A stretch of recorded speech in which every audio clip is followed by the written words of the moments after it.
early. I'm so sorry I lost track of time at our picnic. I didn't mean for us to get caught out here after dark. Was Dash following Fluttershy all this time? Seems like a lot of effort for such a simple scare prank.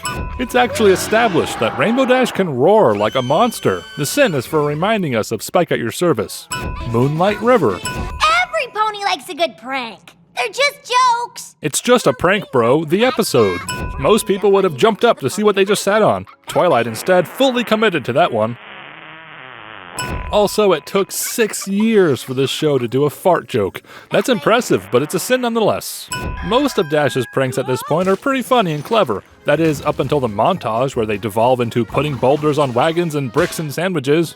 Sweetie Belle has zero hesitation to dive into this cake, which is suspiciously accompanying a threatening message and could be dangerous at worst, or not intended for her at best. So, how do we get it down? If only we had a magical way to bring it down safely, darling. There's more uniforms where that one came from. And this one is to be gold for some reason. The sewing machine is cake, Rarity is marshmallow, Sweetie Belle is dictionary, and Brony memes is weird. Fun fact, this is what your Applejack plushie sees every morning. Mud is layered above this fence. Dash is standing right next to him without being seen and hopes the skunk happens to spray at just the right moment. Spike thinks this mail keeps getting returned to sender and doesn't immediately warn Twilight that something terrible must have happened to Celestia. Spike's prank is the only time we don't see Dash reveal herself and yell, Gotcha! She makes it pretty clear she enjoys the attention after a prank, so perhaps in this case she just enjoys tormenting poor Spike. Rainbow Dash is guilty of forging the royal seal of over 100 scrolls. Was the prank really worth 5 to 10, Dashy? This is a prank which could cause serious harm and is easily emulated by a member of the target demographic. Don't put foreign objects in people's food, kids. Unless it would be really funny, that is. Impressively, Dash used a quantum brick, which doesn't exist until observed. Dash teleports onto the back of this chalkboard. Can your science explain that one, Shirley? Are we sure this isn't a Pinkie Pie imposter? Her light sprinkle usage is downright suspicious. Joke cookies, so the colors would match my mane. You don't own a trademark on rainbows, Rainbow. Dash doesn't seem concerned at all about a hesitant Pinkie leaking the secret. Then Dash loudly details her plans in a public place, expecting no pony but Pinkie to hear. The CMCs will start selling them to every pony in town. Ponies will open their boxes and start eating. Then every pony will be upset at the Philly Guides for selling contaminated cookies. It's not a good prank unless some pony's getting sued. Dash sees Pinkie is clearly not well, and she doesn't think to talk to a doctor, or even Zecora for that matter.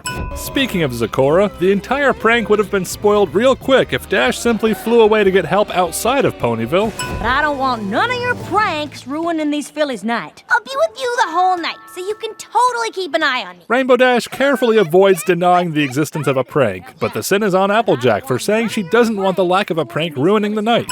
Also, what's all this talk about night? Their sales occur during the day. Luna must have been sleeping in again. The cookie-selling route is nonsensical because they're departing Sweet Apple Acres only to return to sell the Big Mac, and then they go back into town. They've been selling cookies all day, but for some reason, Dash anticipates every pony to wait before digging into their cookies at the same time. Peeping tomboy. Rainbow Dash is not respecting Pinkie's privacy by knocking, but she does indeed assert her Pegasi superiority by coming in via window anyway. This whole counter prank could have backfired really badly, considering how she slips and lands on her neck. Rainbow Dash approaches friends from behind, and they quickly turn their heads as a not-so-surprise reveal 3 times in a row. This episode should have been titled 28 Home Intrusions. Dash could simply tell them that the cookies are contaminated, or she could spend all this time telling them there's no time to explain.